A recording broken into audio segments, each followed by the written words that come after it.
बिस्मिल्लाहिर्रहमानिर्रहीम। ज़िंदगी में हम बहुत सी बातों को बहुत देर से सीखते हैं। ऐसा ही कुछ मेरी एक दोस्त के साथ हुआ।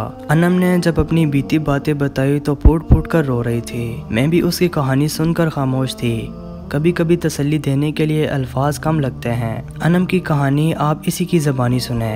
हमारे घरों में शुरू से ही अच्छे बुरे का फ़र्क बताया जाता है। कुछ माँ बाप अच्छाई और बुराई के फ़र्क को अच्छे और बुरे इंसान की मिसाल देकर समझाते हैं। मेरे साथ भी ऐसा ही था, लेकिन फ़र्क ये था कि मैंने बुराई और बुरे इंसान में फ़र्क करना नहीं सीखा। यही वजह थी कि जैसे जैसे मैं बड़ी हुई, मेरी सोच ने मुझे मेरे इर्द गिर्द के लोगों से ही दूर करना शुरू कर दिया। यहाँ तक कि मेरी कोई दोस्त किसी की बुराई करती तो मैं उससे गैर महसूस तरीके से अलहदगी इख्तियार कर लेती। जैसे जैसे मैं बड़ी हुई तो मुझे महसूस हुआ कि मेरे घर वाले भी बहुत सी बुराइयों में मुब्तला हैं। मेरे वालिद, मेरी वालदा और मेरे सब बहन भाई किसी न किसी की बुराई में मुब्तला नज़र आए। मैं धीरे धीरे तन्हाई का शिकार होने लगी। मुझे हर इंसान में अच्छाई बुराई ही नज़र आती। मेरे माँ बाप मेरी सोच और तर्ज़ ज़िंदगी से परेशान होने लगे। मेरी अम्मी ने मुझे समझाने की कोशिश की तो मैंने उल्टा उनकी बेइज्जती ये कहते हुए कर दी कि वो खुद झूठ और गीबत में मुब्तला हैं। रिश्तेदारों में रियाकारी करने वाला दूसरों को कैसे बता सकता है कि रिश्ते कैसे निभाए जाते हैं। अम्मी अफसरदगी से आंखों में आंसू लिए कमरे से बाहर चली गई। मुझे अपने किए पर कोई निदामत महसूस नहीं हुई। मैं BA कर चुकी थी। मेरी कोई दोस्त न थी। मेरे वालिदैन को मेरी बदतमीज़ियों से जान छुड़वाने का एक ही तरीका नज़र आया। इन्होंने मेरी शादी तय कर दी। वालिदैन की मिन्नत समाजत को देखकर मैं मान गई, मगर ससुराल में भी वही मसला दरपेश आया। एक के बाद एक फ़र्द अपनी बुराई के साथ मुझ पर खिल जाता। फिर मैं उससे नफ़रत करने लगी। सबसे बुरा ये हुआ कि मेरे शौहर से मुझे नफ़रत होने लगी। उसमें यह बुराई थी कि वो दूसरों के सामने तो मुझसे बहुत इज़्ज़त और मोहब्बत से पेश आता, लेकिन अकेले में उसका लहजा बदल जाता। मैंने उसकी बुराई को मुनाफ़क़त से ताबीर किया। वो शेखी खोर था। वो दूसरों के सामने अपनी अच्छाई बयान करके मुझसे तस्दीक चाहता। मैं सच बोलकर उसकी सब के सामने बेइज्जती का बायस बनने लगी। बातें तो बहुत छोटी छोटी थीं, मगर बढ़ते बढ़ते बढ़ गई। मैं नाराज़ होकर मैके आ गई। न वो सुधरने को तैयार था, न मैं बदलने को। 6 माह बाद मेरी बेटी पैदा हुई। मेरे शौहर ने मुझे तलाक दे दी और बेटी भी मुझे दे दी। मेरे माँ बाप मेरी वजह से बेहद परेशान थे। मुझे उनकी परेशानी बेमायनी लगती थी। मेरी माँ ने मुझे हद दर्जा समझाने की कोशिश की कि इंसान खता करता है, हर इंसान कुछ न कुछ कमियाँ रखता है, बुराई से मुकम्मल निजात मुमकिन नहीं। मगर मैंने गुस्से से अपनी माँ से कहा, इंसान अपनी बुराई पर पर्दा डालने के लिए बहाने ख़रीदता है। आप हमेशा मुझसे कहती थी कि तुम्हारे बाप की सख्त तबीयत की वजह से मैं झूठ बोल जाती हूँ। मुझे देखे मैंने तो कोई समझौता नहीं किया बुराई पर। अम्मी ने अफसरदगी से कहा, इसलिए आज तुम इसी घर में बैठी हो। अपनी बेटी से इसके बाप का प्यार छीन लिया। मुझे लगा अम्मी अपने ऊपर बात को बर्दाश्त नहीं कर पाई, इसलिए वो ऐसा कह रही हैं। मैंने बड़े फ़ख्र से कहा, मुझे इस बात पर कोई पछतावा नहीं।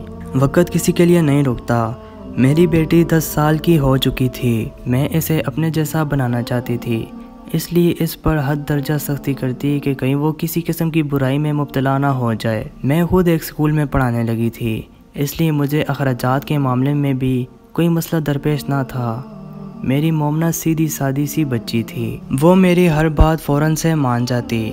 वो मुझे समझती है, ऐसा मैं सोचती थी। वो मेरे साथ ही स्कूल आती और घर जाती। मैं इसकी तरफ से पुरसकून थी। मेरे सर में कुछ दर्द था तो मैं स्टाफ से रूम में मौजूद किचन में आ गई। स्टाफ रूम में कोई ना था। ऐसे में मिस सदीका स्टाफ रूम में आई। उनके पीछे मोमना थी। मैंने जैसे ही मोमना को देखा तो स्टाफ रूम में मौजूद अलमारी के पीछे वाले सोफे पर चाय के साथ बैठ गई। मोमना रो रही थी। मैंने खामोशी से बैठी रही ताकि टीचर को पता न चले कि वो मेरी बेटी है, क्योंकि सदीका नई टीचर थी और वो नहीं जानती थी कि मैं मोमना की माँ हूँ। मुझे मोमना और उसकी टीचर की बातों से पता चला कि टीचर ने उसे चोरी किए हुए कार्ड के साथ पकड़ा है। उसने अपनी साथी तलबा की चोरी की थी। उसकी टीचर उसे समझा रही थी तो मैं वहाँ ही बैठी थी। मुझे ऐसा लग रहा था जैसे किसी ने मेरे मुंह पर बहुत ज़ोर का तमाचा मारा हो। वो कोई और नहीं, मेरी अपनी बेटी थी। اس کی ٹیچر نے اسے پیار سے کہا، مومنا بیٹا اپنے چہرے سے ہاتھ ہٹائیں، اگر آپ میری طرف دیکھے گی نہیں تو سمجھے گی کیسے کہ میں کیا کہہ رہی ہوں۔ مومنا کو نہیں پتہ تھا کہ میں اسٹاف روم میں ہی ہوں۔ ٹیچر نے مومنا سے پوچھا، بیٹا آپ نے چوری کیوں کی؟ مومنا نے افسردگی سے کہا، میں دیکھنا چاہتی تھی کہ پاپا اپنی محبت کا اظہار کیسے کرتے ہیں۔ مومنا پھر رونے لگی۔ ٹیچر نے اسے پیار سے گلے لگاتے ہوئے کہا، آپ کے پاپا کہاں ہیں؟ مومنا نے روتے ہوئے کہا، پتہ نہیں، مگر میری مما کہتی ہے کہ وہ اچھے نہیں ہیں، مگر میم وہ خود نہیں جانتی کہ وہ خود کتنی بری ہیں۔ دوسروں کی بے عزتی کرتے ہوئے انہیں کبھی احساس نہیں ہوتا کہ یہ بھی برائی ہے۔ میری مما بہت بری ہیں، میں ان سے بہت نفرت کرتی ہوں۔ مومنا کی بات سن کر میں نے اپنے گرتے ہوئے آنسو کو اپنی ہتھیلی میں چھپا لیا، اپنی ہچکیوں کو اپنے سینے میں ہی دفن کر لیا۔ اس کی ٹیچر نے اسے پیار سے کہا، نفرت برے سے نہیں برائی سے کی جاتی ہے۔ اگر تمہاری مما کسی قسم کی برائی کا شکار ہیں تو ان سے نفرت نہ کرو، بلکہ اپنی محبت اور توجہ سے اس کی برائی کو دور کرنے کی کوشش کرو۔ مومنا نے روتے ہوئے کہا، وہ نانی جان کی بات نہیں سنتی، میری کہاں سنیں گی؟ انہیں تو بس اپنے آپ سے پیار ہے، کیونکہ ان کی نظر میں وہ ہر برائی سے پاک ہے۔ آپ کو میرے بیگ میں مریم کے پاپا کا دیا ہوا کارڈ ملا تو آپ نے ساری کلاس کے سامنے مجھے برا بھلا نہیں کہا، بلکہ یہاں جب کہ اسٹاف روم میں کوئی نہیں ہے تو آپ نے مجھ سے پوچھا، مگر اگر یہاں میری مما ہوتی اور وہ دیکھ لیتی میں نے کارڈ چوری کیا ہے تو وہ ایک تھپڑ سب کے سامنے میرے منہ پر مارتی اور چیخ چیخ کر ساری کلاس کو بتا دیتی کہ انہوں نے مجھے چوری کرتے پکڑ لیا ہے۔ وہ یہ جاننے کی کوشش نہیں کرتی کہ میں نے ایسا کیوں کیا ہے۔ ایسے نیک سیرت ہے مما میری، میم کاش انہیں کوئی سمجھائے کہ پردہ پوشی کرنا، دوسرے کے دل نہ توڑنا، اچھے اخلاق سے پیش آنا بھی اچھائی ہے۔